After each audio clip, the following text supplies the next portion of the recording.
VP Duterte was impeached by the House on February 5th, with more than 200 congressmen endorsing the verified complaint against her.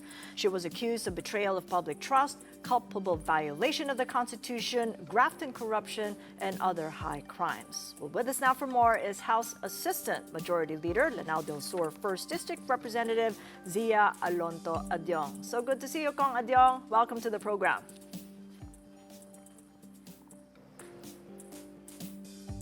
If you could admit yourself, Kong Adiong, we'd love to hear from you. You are indeed one of the signatories to the House impeachment of VP Duterte last February 5th. Now, we understand that the House prosecutors have decided to seek clarification in the Senate on the impeachment. What exactly is unclear in what the Senate did in the remanding of the articles of impeachment? Well, basically it's actually tantamount to redoing the entire process. Basically, what the Senate wanted us to do is to certify that the 20th Congress would still would still carry on the verified impeachment complaints, which to us is a way of preempting what would be the decision probably of the 20th Congress. Now we're talking about the impeachment trial. You have two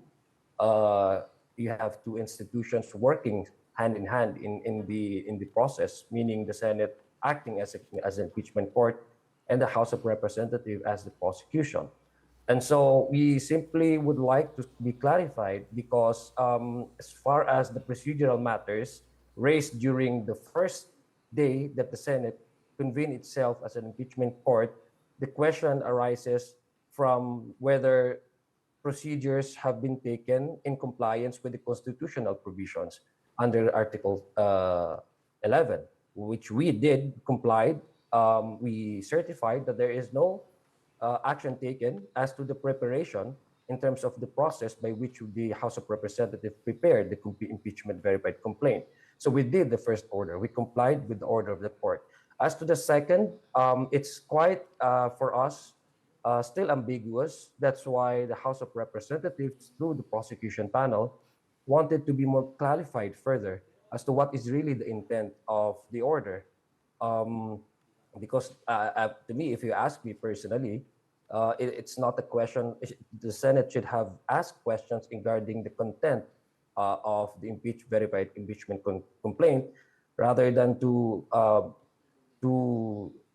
generally questions about the entire process by which the House has taken, and in doing so, returning back to the House and asking us whether or not in the 20th Congress we still carry on with the verified complaints, which to us, if you ask me personally, and I guess the prosecution team has clarified yesterday's when they had the press con yesterday, that they wanted more clarification from the Senate as to what really is the intent on the second order.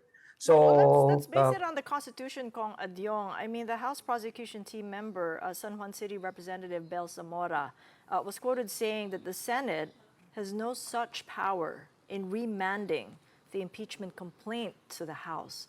Where exactly in the Constitution does it say so? Well, it's very clear, Kathy, under Article Section 5, if I may correct, no? So I think it's Section 5, Article 11, under the Constitution. It's very explicitly mentioned there that the exclusive domain to impeach an impeachable officer is within the exclusive powers of the House, and that we did that. And immediately once an impeachable officer has been impeached by the House, automatically it will be transmitted to the Senate, and the Senate will convene itself into an impeachment court. And that is very clear under the Constitution, Article 11, that they will forthwith proceed with the trial.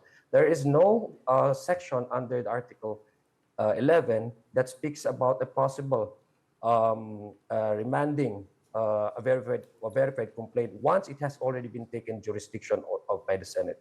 So it's a novel idea. All of us, when we were watching the Senate discussion on the first day when they convened and took their oath and wore their robe, it was a very novel idea, and everybody was actually perplexed while we were watching what transpired during the Senate, the court proceedings. So everybody was actually dumbstruck as to what would be the basis for remanding the verified complaints as sending back to the House of Representatives when there is no basis under the Article 11 of the Constitution that would give power to the Senate to do so. And so that's the reason why many of our legal luminaries, not only the prosecution team, but all of us ordinary Filipinos would really ask whether this is already constitute, according to Congressman-elect Diokno, who is also used to be a dean of College of Law in the DLSU, would this constitute a excessive discretion excessive abuse of discretion? Do you agree with On him the that it does Absolutely, constitute excessive grave abuse of discretion? absolutely, because if you look back at the Constitution, it's very clear there. So it's a noble idea. Even the senators themselves would agree. The reason, many of them, actually, this is not a unanimous vote, Kathy. If I may, it's actually is. There are 5 senators who actually did not comply, were not convinced of the possibility of returning this back to the House of Representatives. And so, on the question of procedural matters, questioning the constitutionality of how the House of Representatives prepared the verified impeachment complaints, they're exactly the same petition filed by the lawyers of Vice President Sara Duterte before the Supreme Court. And yet the Supreme Court has yet to issue a TRO. So there was no TRO up to this point. So meaning to say there's still a presumption of regularity. If you ask about the process, the procedural matters, it could have been easily answered by the prosecution should they be allowed and allowed to appear supposedly yesterday before the court. That's actually the reasoning of Senator Coco Pimentel. It's actually a very simple. We can actually issue an advisory to the prosecution team and ask them themselves, continue on with the trial and ask them here in person or maybe in letter, in written form, whether such allegation of a violation of the Constitution was made during the preparation of the impeachment verified complaint. And so I guess I agree with all of the lawyers with health prosecution panel, and we insist that we do comply faithfully, strictly with the Constitution as to how the impeachment complaint was and the verified impeachment complaint were prepared.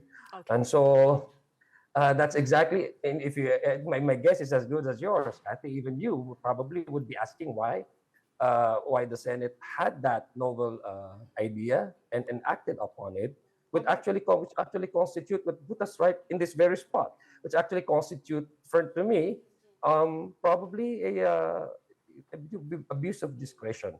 Okay, well, And we'll leave it at that, Kong Adiong, and really appreciate for the clarity you give at a time of great ambiguity. Appreciate it. Thank you, Kong Zia Adiong.